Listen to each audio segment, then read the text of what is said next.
Sada prelazimo na sljedeće čudo Kur'ana, to jest matematička ili kako ga neki zovu numerička čuda Kur'ana. Ovo će vas izuti iz cipela, jer matematika je jezik univerzuma, tako ga neki zove. Nešto što nije nimalo otvoreno interpretaciji, već brojevi su apsolutne činjenice. Možda vam djevojka laže, ali brojevi nikad ne lažu, ko što bi se reklo. I zapamtite, Kur'an je objavljen prije 400 godina. Vrijeme kad je najveća tehnologija bila, reći kotač. Vrijeme kad nije bilo struje, nije bilo tehnologije, nije bilo ChatGPT-a.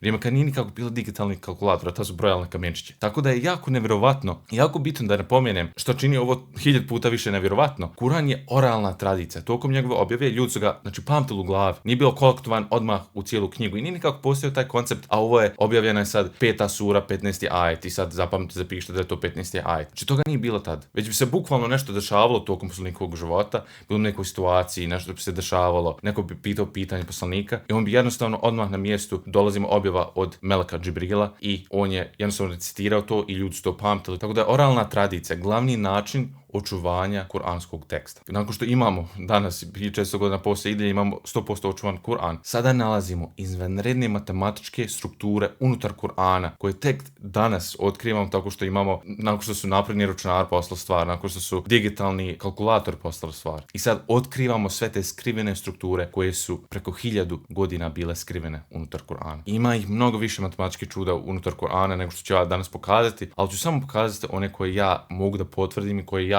mogu vam da prezentiram kako funkcionišu, kako smo došli do tih rezultata. Neću da vam dam nešto što ja nisam siguran. Tako da danas ću vam dati 5 primjera i dokaza da su to zapravo čuda. I sad kao prvo čudo želim da vam prezentiram šablon broj 19. Je nešto o čemu su ljudi barem jednom čuli da se spominje unutar Kur'ana i to je s razlogom jer se bukvalno izričito spominje taj broj 19 u samom Kur'anu i to je vrlo važna stvar koju moramo imati na umu dok gledamo i prezentiramo ovo. To se nalazi u suri Al-Mudesir 74. poglavlje unutar Kur'ana gdje se spominje da je nad Džehennemom postavljeno 19 meleka. Dakle, jasno se kaže da ga nadziru 19. Ovdje se misli na meleke. A ajet koji dolazi odmah nakon toga ajeta objašnjava zanimljiv detalj o značenju tog broja. To je relativno duga ajet koji glasi: mi smo za čuvare vatre postavili samo stroge meleke, a njihov broj smo učinili samo iskušenjem za nevjernike, kako bi sljedbenici knjige bili sigurni, a vjernicima se povećala vjera. I da ni sljedbenici knjige ni vjernici ne sumnjaju, te da oni u čijim je srcima bolesti nevjernici govore: šta je Allah htio ovim brojem? Tako Allah ostavlja u zabludi koga on hoće,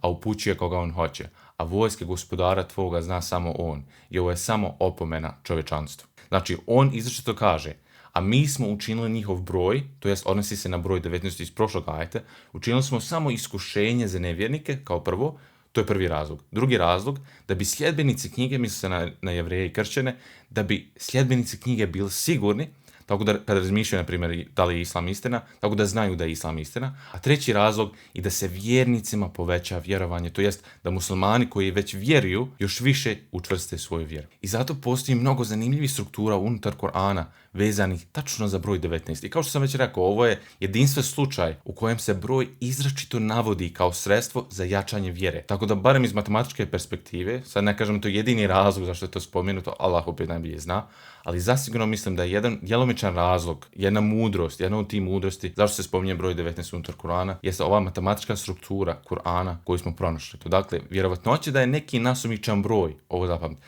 vjerovatnoće da je neki nasumičan broj dijeljiv sa 19 je 1:19, znači 1/19. Dakle, otprilike svaki 19. broj je dijeljiv sa 19. To je oko 5% šanse da će nasumični broj biti dijeljiv sa 19. Ali međutim, vjerovatnoća da su dva nasumična broja oba dijeljiva sa 19, to je 1/19 puta 1/19, dakle 1/361. To je oko 0,2%. Onda ako idemo 3 za redom, to bi bilo 1/19 puta 1/19 puta 1/19, što je šansa da će se to desiti je 1 od 6859. Dakle, ako bih vam dao 3 nasumična broja, šansa da su ta 3 broja dijeljiva sa 19 je vrlo mala. Ovo je važno prvo da shvatimo, jer ovo dokazuje da što ću vam pokazati sljedeće unutar strukture Kur'ana sa brojem 19, da je nemoguće da je slučajnost. Sad samo da vam pokažem par primjera. Broj riječi u ajetu koji objašnjava značenje broja 19, onom dugom ajetu koji smo slušali u iskušenju nevjernika i jačanje imana vjernika, je 57 riječi, što je 19 puta 3, znači da je dijeljiv sa 19. Broj riječi do ajeta koji spominje 19 je 95, što je 19 puta 5. dijeljiv sa 19. Broj harfova, to je slova, to je riječi 19, ne uključujući nju, znači do nje, je 361, što je 19 na kvadrat, 19 puta 19. I broj riječi do 19. ajeta je opet 57, što je 19 puta 3. I neko mogao sad reći da biram ja sad primjer koji im odgovara, da izbacim što ne želim. Ali čak i tada, vjerojatno će da se ovakvi obrasci pojavljuju ovim intenzitetom i ovako često, je astronomski malena. Pogotovo u tekstu koji izričito naglašava taj broj kao znak jačanja vjere, imana vjernika. To je zaista fascinantna stvar. Zato, koga zanima i ko zna, evo koda u Pythonu, mogu se sam da provjere. Ko želi da importa PyQuran, link će biti u deskripciji, tako da im mogu izvršiti ovaj kod. I sad idemo dalje. Što još zanimljivije je, broj 19 se pojavlja i u prvoj objavi poslaniku, koja se tradicionalno smatra prvih 5 ajeta sure Al-Alaq. Znate, prvi put u pećini poslanik je vidio Meleka Džibrila i on dobio tu objavu, gdje je rekao Melek Džibril njemu: uči u ime gospodara tvoga koji stvara. To je bila prva objava ikada poslanik Muhammed a.s. Hajmo sada da analiziramo tu suru. Broj harfova u tih prvih 5 ajeta u prvoj objavi ikada je 76, što je 19 puta 4, znači dijeljivo sa 19. Broj harfova u preostalih ajetima sure je 209, što je 19 puta 11. Ukupan broj harfova u cijeloj suri je 285, što je 19 puta 15. A broj ajeta u toj suri je 19. Također, to je 96. sura, što znači da je prije nje, do nje, 95 sura, što je 19 puta 5, a nakon nje preostaje još 19 sura, ako uključimo i nju. A cijeli Kur'an ima 114 sura, kao što znamo, što je 19 puta 6. Racionalno gledajući, meni je nezamislivo da se ovoliko višekratnika broja 19 pojavljuje slučajno u nekom tekstu. A naročito u tekstu koji eksplicitno govori ovaj broj je jako bitan. Nije to neki broj koji smo mi izmislili. Jednostavno pogledajte vjerovatnoću da se ovo slučajno desilo. 1:2 i nešto miliona. Sve ovo daje dodatni razlog da se vjeruje kako je autor Korana u potpunosti bio svjestan što radi. Zato ima smisla da je broj 19 naveden kao jedan od načina jačanja uvjerenja vjernika u ovu knjigu. I mislim da je to upravo jedna od snaga ovog fenomena unutar Kurana, jer pokazuje njegovo neljudsko porijeklo, genij koji se nalazi. Ovo nije mogao da izmisli poslanik Muhammed a.s. Jer stvarno, zamislite rad sve ovo u glavi, da pamtite toliko stvari, brojiti koliko određena riječ ima slova, koliko slova i rečenica ima određeno poglavlje, koliko ima poglavlja, kako to sve ide skupa. Tačno gdje ćete riječ 19 staviti unutar rečenice. I također u isto vrijeme da napravite Kur'an najlepšim i najelokventnijim govorom, za koji se uvijek govorilo da je magija. Za vrijeme poslanika su govorili da je ovo magija, unutar kojeg se nalazi toliko lingvističkih čuda o kojim sam prije govorio, unutar kojeg se nalazi proročanstvo u budućnosti, prirodni fenomeni, toliko više stvari. Da li je moguće da ovako nešto dolazi od ljudskog bića? Još jedan nevjerovatan primjer ovoga se nalazi u Bismile. Kada napišemo na arapskom jeziku, tačno kako piše u Koranu, Bismillahirrahmanirrahim, što znači u ime Allaha milostivog samilosnog, ima tačno 19 slova. I Koran ukupno ima 114 sura, što je 19 puta 6, i prije svake sure počinje sa bismilom. Znači svaka sura počinje sa bismilom. Znači to je bilo 114 bismila, hajmo reći, u Koranu. Ali imamo problem. Ne nalazi se u jednoj suri. Što je znači da ima 113 bismila unutar Kurana. Jedina sura koja ne počinje sa bismilom je sura Et-Teube. I to je sasvim logično, jer to je zapravo o borbi. Jer je za vrijeme, to je objavljeno poslaniku za vrijeme kad su idolopokladnici prekršili mirovni sporazum sa muslimanima, prekršili ugovor, počeli ubijati, napali karavane i tako dalje. I sura, znači sad Teube, dolazi u toj situaciji gdje Allah daje dopuštenje muslimanima da se bore protiv njih, da se brane. Jer su oni ti koji su prekršili ugovor. I zbog toga nema sad logike da Allah počinje suru u ime Allaha milostivog samilosnog. Bismillahirrahmanirrahim. To je u smislu sad nije vrijeme za milost. Sad govori idite, borite za svoje pravo. A zbog toga se sad stvara problem. To znači da bismila se samo govori 113, što nije znači dijeljivo sa 19. Šta ćemo sada? Znači raspada se ovaj sistem, hajmo reći. Ali međutim, kada su se najmanje nadali, iako sura Teube ne počinje sa bismilom, bismila se pojavljuje unutar samog Kur'ana, gdje se navodi pismo poslanika Sulejmana, znači Solomona a.s.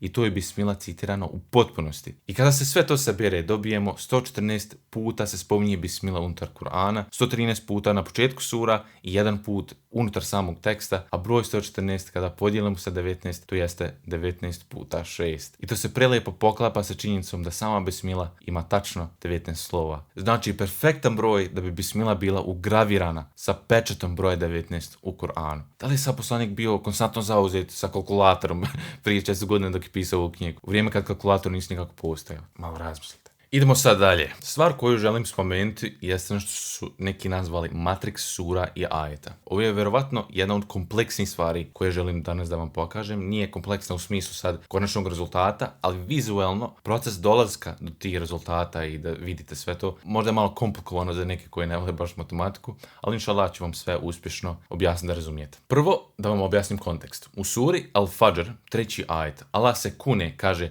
tako mi parnog i neparnog. Tako da nam Allah još jednom spominje brojeve ili koncept brojeva. I sad nam ovdje indirektno govori da neki poseban značaj imaju koncept parnog i neparnog. I sad smatram da smo otkrili jednu od tih mudrosti zašto Allah ovo zapravo spomenuo, ali opet Allah najbolje zna, mudrost ovoga sigurno ide mnogo dalje od ovoga što smo mi otkrili, ali smatram da smo pronašli makar tu jednu od mudrosti koje je Allah želio da nam objasni, da nam ukaže na to. Tako da hajmo sad ovo analizirati unutar Kur'ana. Sad ćemo napraviti jednu tabelu. U Kur'anu, kao prvo, imamo brojeve sura. Znači sura Al-Fatiha, prva sura, znači broj 1, sura Al-Bakara je druga sura, znači broj 2, i tako dalje sve do zadnje sure koja je 114. sura, sura En-Nas, znači 114.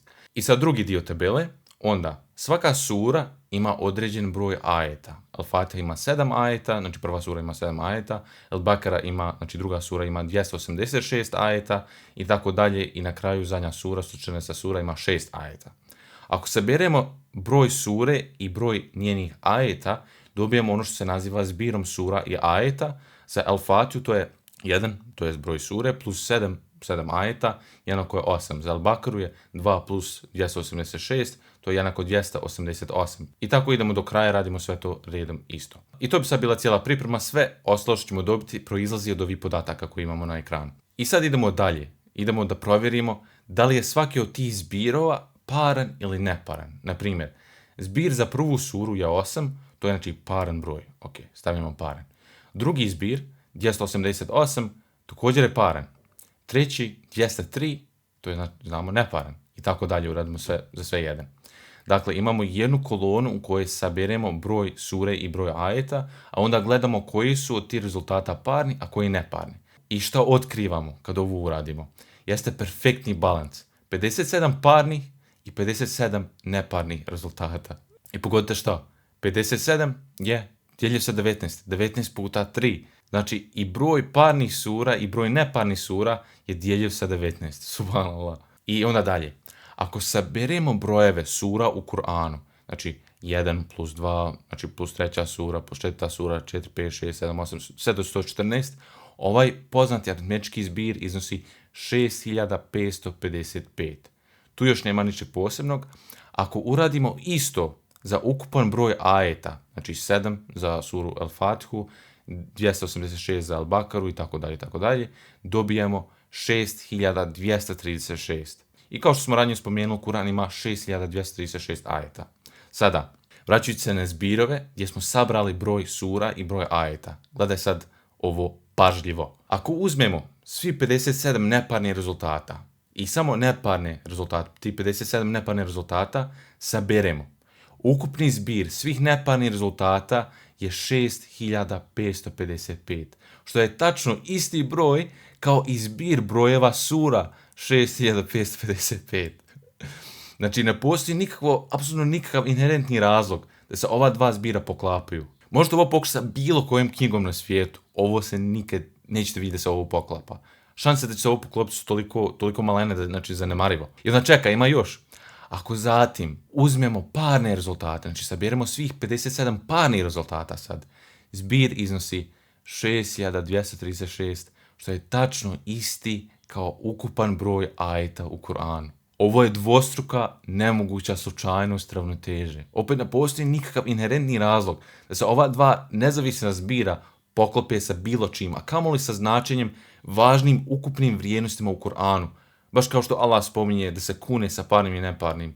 I razlog što je ovo važno je zato što ako promijeniš broj ajeta, makar u jednoj suri, samo za jedan, ako dodaš ili ako oduzmeš samo jedan ajet, cijela ravnoteža se odmah sruši. Sa samo jednom najmanjom izmjenom. Zbroj neparnih rezultata više se ne odgovara ukupnom broju sura, a zbroj parnih rezultata više ne odgovara ukupnom broju ajeta. Ovo se može testirati bilo gdje. Promijeni broj ajeta, oduzmi jedan, dodaj jedan, ravnoteža se odmah raspada. Ovo je matematički pečat kojeg je Allah stavio na Kur'an. I ovo jasno pokazuje nezamislivu, nevjerovatnu, neobjašnjivu inteligenciju koja stoji iza Kur'ana. Također ovo jasno pokazuje očuvanost Kur'ana, da je isti onako kako je Allah dželešanu objavio poslaniku alejhi selam, da se nije nikako izmijenio tokom vremena. Ovo je Allahov pečat na Kur'an koji niko ne može da dira. I tako da vam ovo pojasnim, da vidite svojim očima da ovo nikako nije slučajnost Bibliju, kao studij slučaja, znači sve knjige Starog zavjeta i knjige Novog zavjeta, i da sve uzmemo i analiziramo kao što smo analizirali Kur'an, i vidjet ćete da zapravo nijedna od knjiga, ni Postanak, ni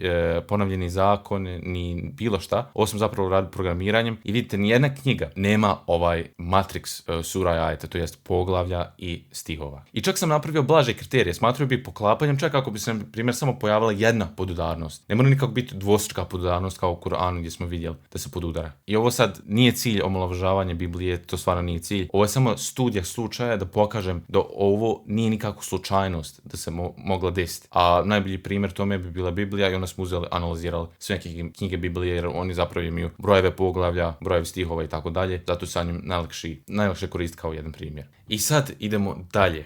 Imamo numerički balans riječi kao sljedeće čudo, matematičko čudo Kur'ana. Kur'an spominje jednu riječ i njenu suprotnost isti broj puta. Iako se te riječi pojavljuju na različitim mjestima unutar Kur'ana, ispostavlja se da se koristi jednak broj puta. Na primjer, vruće i hladno se spominju po 4 puta, znači vruće 4 puta i hladno 4 puta. Riječi muškarac i žena se spominju po 24 puta, znači oboje drži se taj balans. Ali prije što vam pokažem sve primjere, nevjerovatne primjere ovoga, želim prvo da vam dam napomenu. Kao prvo, ovo ja ne mogu da verifikujem, za ovo zahtjeva visok nivo znanja arapskog jezika, i još jedna stvar je, ako oko ove teme postoje znači različita mišljenja među učenjacima, islamskim učenjacima, jer metodologija brojanja igra veliku ulogu u kakvi će se rezultat zapravo dobiti. Znači svi primjeri nisu jednako snažni. Ipak kod mnogih slučaja, bez obzira na pristup, gdje se jasni obraz, znači jasne strukture, te ravnoteže i simetrije, što ukazuje na unikatnost Kur'ana. I evo razloga zašto je oko ovoga ima više mišljenja, jer se postavlja više nekoliko pitanja. Na primjer, da li brojimo samo identičnu riječ u istom obliku, ili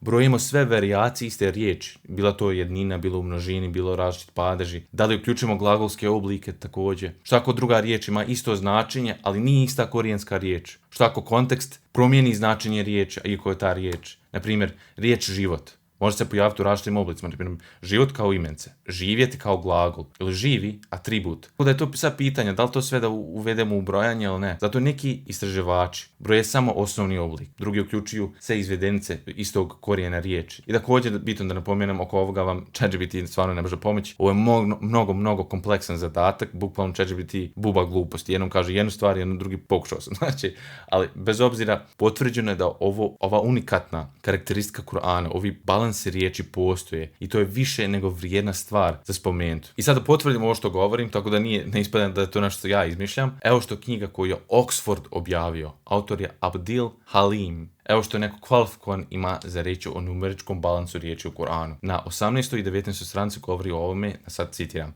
Centralna odlika kuranskog stila jeste kontrast između ovog svijeta i onog svijeta. Svaki se pojavljuje tačno 115 puta. Između vjernika i nevjernika, između dženeta i džahennema. Ovo je detaljno proučavano, a učenjaci su pronašli zaista izvanredne obrasce suprotnosti, meleci i šejtani, život i smrt, tajnost i javnost i tako dalje, koji se pojavljuju tačno isti broj puta. Eto, ako ne želite uzeti moju riječ, eto vam riječ iz knjige koju je Oxford objavio. Evo više primjera numeričkog balansa, riječ koji su zapravo pronađeni. Vruće i hladno, kao što sam rekao, obe se spominju po 4 puta. Život i smrt po 145 puta. Džennet i džehennem, to jest raj i pakao, oboje po 77 puta. Vjernik i nevjernik po 79 puta. Muškarac i žena po 24 puta. Šejtan i melek po 68 puta. Dunjaluk i ahiret, to jest ovaj svijet i sljedeći život, se spominje po 115 puta. Tajnost i javnost po 16 puta. Ovaj sad primjer je malo drugačiji, specifičan, jer Kur'an u suri Ali Imran 3.59 kaže da je primjer Isusa kod Allaha kao primjer Adem a.s. Oba su stvorena bez oca, Allah je rekao samo riječ budi i oni su postali. A sada vidimo da se Isa i Adem spominju po imenu, tačno po 25 puta unutar Kur'ana. Balans između njih ukazuje da su jednaki, baš kao što je Allah to rekao. I slično tome, riječ mjesec u jednini se spominje tačno 12 puta, a riječ dan u jednini bez sufiksa tačno 365 puta. A pogledajte sad ovaj najspecifičniji primjer od svih. Riječ kopno se spominje 13 puta, a riječ more 32 puta. Ovaj sad primjer je kompleksniji jer riječ kopno može doći više oblika, kao može biti zemlja, može znaš kopno i tako dalje, a more može biti okean, voda, more, jezero ili tako nešto. Ali uglavnom su pronašli u jednom obliku, ako su isti oblici, računamo i zavaj, vjerujem u osnovnom obliku riječ kopna i mora. Kopno se spominje 13 puta, a more 32 puta. To je odnos 13 sa 32, što je približno 29% kopna i 71% voda, što je tačan odnos kopna i vode na zemlji, što je 71% voda i 29% kopna, što nije bila znana informacija donedavno. I sad prelazimo na sljedeće matematičko čudo, zadnje koje sam odlučio da vam pokažem danas, zove se zlatni omjer u Kur'anu. Neki to zovu zlatni rez. Matematičari to znaju kao golden ratio. Prvo da vam pokažem šta je to zlatni omjer, zašto je bitan u matematici. U suštini, većina stvari u univerzumu je zasnovana na zlatnom omjeru. Od galaksija, biljaka, talasa, kako se uragani formiraju, ljudskih kostiju, lica, uha, ruke, noge, kosti prstiju, pa čak i otisci prstiju prate zlatni omjer. Čak i umjetnost, stvar koje smatramo da su lijepe i estetski privlačne, poput na primjer Mona Lise, sve ono što nam izgleda skladno i lijepo, u osnovi je povezano sa zlatnim rezom, sa zlatnim omjerom. I sad postoji jedno istraživanje Kur'ana, objavljeno od strane Halid Al-Faqih sa univerziteta u Jordanu, govori o matematičkom fenomenu unutar Kur'ana vezanom za proporcije i zapravo sve se vrti oko zlatnog omjera unutar Kur'ana. Zlatni omjer iznosi 1,618, a ovo su sljedeće elementi koje je koristio kako bi odredio takozvanu kuransku konstantu. I ovo ću sad dati trenutak da pauzirate ekran i pogledate elemente koji su korišteni za izračunavanje te konstante. I vidite sve one osnovne numeričke podatke u Kur'anu, koliko ima poglavlja, to je sura, koliko ima ajeta, riječi, slova, harfova i još neki drugi podataka. I Halid je koristio nešto što se zove Ashbad sistem, a to je sistem u kojem arapska slova imaju svoje numeričke vrijednosti. Znači svako slovo ima svoju numeričku vrijednost, kao što možete sad da vidite na slici uslikano. I nakon toga Halid je morao izračunati ukupno Ashbad vrijednost od 3 komponente i možete vidjeti sad ovdje. I prva komponenta predstavlja zbir svih sura, ajeta, riječi i slova unutar Kur'ana, što daje ovaj broj ovdje. Druga komponenta odnosi se na 19 slova koja čini bismilu i tako dalje. I treća komponenta predstavlja Ashbad vrijednost 652 slova i naziva 114 sura, što možete vidjeti ovdje. I na kraju je sve to sabrao i dobio ovaj broj ovdje. I sljedeći broj koji je Halid morao izračunati bio je ukupni zbir brojeva svakog pojedinačnog ajeta u Kur'anu. Na primjer, prva sura ima 7 ajeta, pa je računao 1 plus 2 plus 3 plus 4 plus 5 plus 6 plus 7, znači to je jednako 28 za suru Al-Fatihu. Druga sura Al-Bakara ima 286 ajeta, pa je računao 1 plus 2 plus 3 plus 4 i tako sve do plus 286 i evo rezultata što je dobio ovdje. I to je uradio za svih 114 sura. I na kraju dobio ukupan zbir, odnosno ovaj primarni broj ovdje. Dakle, kuranska konstanta je ovaj broj ovdje, 70,4491124. I do njega je došlo tako što je spojio sve prve 3 komponente, a zatim koristio zbir brojeva ajeta iz svake sure kako bi dobio ovaj primarni broj. E sada, dolazi ono nevjerovatno. Ako uzmete broj sura u Kur'anu, dakle 114, i podijelite ga sa tom kuranskom konstantom, dobijete zlatni omjer. Tako ne samo da se zlatni omjer nalazi u prirodu koji je Bog stvorio, nego se nalazi i u finalnom zavjetu, Kur'anu, finalnoj objavi, tako da stavi i na to pečat da je to njegovo stvorenje, da je to zapravo njegovo djelo. Meni je nevjerovatno kako neko može misliti da ova knjiga ne dolazi od Boga. Ima još primjera matematičkih čuda Kur'ana, ali smatram da su ovih 5 primjera više nego dovoljni za bilo koga ko je iskren. Zato sada za kraj sam odlučio da začas prođemo kroz česte prigovore ili česta pitanja koje nemuslimani najčešće imaju oko ovoga. Prva, najčešća primjedba ovome je da ovo sve slučajnost. Znači, bukvalno rekao bi, ako vjerujete da ovo slučajnost, s obzirom na vrste brojeva i vjerovatnoće koje su uključene, ako znate isto vjerovatnoći, isto o brojevima, o šansama da se će nešto desiti, ovo je nemoguće. Iko sa zdravom pamet da kaže da je ovo slučajnost. A onda druga primjedba, što kažu, ovo je neko ubacio namjerno, što pokušavam da objasnim cijelo vrijeme, da je zapravo ovo namjerno neko stavio, ali je nemoguće ovu kompleksnost da je stavio obični čovjek, kao što je Muhammed a.s., nego da je ovo autor Kur'ana, jedino može biti Bog, stvoritelj nebesa i zemlje, Allah dželešanu. A što je najvažnija stvar? Da nikako nije postojao kalkulator, digitalni kalkulator, da možete brzo nešto izračunati. Tad ljudi brojali na kamenčiće. A da ovakve kompleksne strukture koje tek danas otkrivamo sa svom tehnologijom koju imamo, da je to obični čovjek napisao prije toliko godina. I da cijeli tekst bude toliko elokventan da nam donosi historijske informacije za koje nikad nije znao, da nam donosi proročanstvo budućnosti, da nam donosi toliko lingvistički kompleksne način govora, da nam donosi ove matematičke strukture, da prati cijelo vrijeme ljudski mozak, da može zapravo da prati cijelo vrijeme koliko određena riječ ima slova, koliko poglavlja ima slova, koliko sve ima slova kad se sabere samim, koliko je puta dijeljivo sa 19, tačno da Bismila ima 19 slova, pa da je sve to dijeljivo sa brojem sura. Ovo je nemoguće za ljudsko biće. Ali najzad, čak da je, na primjer, neko ljudsko biće ovo uspjelo, naspram koliko ovo zapravo nemoguće, ali hajmo reći nekim čudom da se uspjelo, sigurno bi neki čovjek koji bi to sve izmislio, toliko cijeli svoj život stavio, pokušao bi da ukaže na to. Pokušao bi, pogledajte ovo nevjerovatno svojstvo ove knjige koje sam ja napisao, pogledaj koliko sam ja genij, pogledaj, ovo vam je dokaz. Ali ne da ostavi stvar slučaju, tek za 1000 godina poslije njega da ljudi izmisle računar, digitalni kalkulator, pa tek onda da otkriju matematičke strukture. A zašto toliki trud baza iz nešto što njihove perspektive prije ikakve tehnologije, bukvalno nemoguće za ljude da otkriju ovo, a za 1000 godina nakon poslanika Islam mogao da izumre 50 puta do tada. Pošto kako se samo bitke za vrijeme poslanika se borili samo 300 muslimana protiv 1000 neprijatelja. Kad su mislili toliko puta, koliko ratova su mislili da je kraj islama, da će biti istrebljeni. I čak da ovo pronađemo, ovo zahtjeva nakon 1000 godina da poslije Kur'an bude perfektno očuvan. Ne samo da bude očuvan, otprilike kontekst,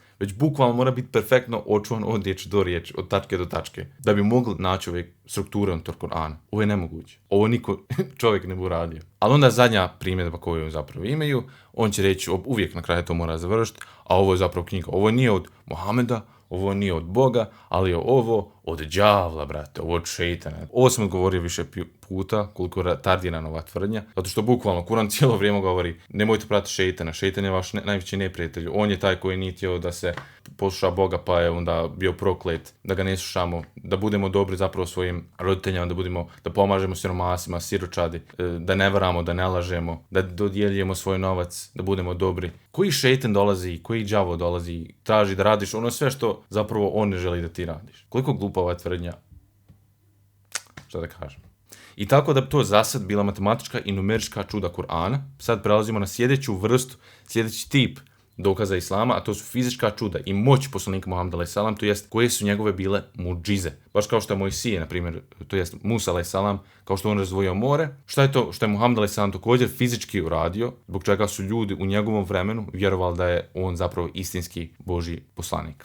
وَإِن كُنتُمْ فِي رَيْبٍ مِّمَّا نَزَّلْنَا عَلَىٰ عَبْدِنَا فَأْتُوا بِسُورَةٍ مِّن مِّثْلِهِ وَادْعُوا شُهَدَاءَكُم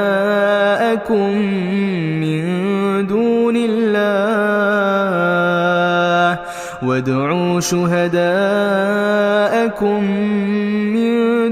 الله إن كنتم صادقين فإن لم تفعلوا ولن تفعلوا فاتقوا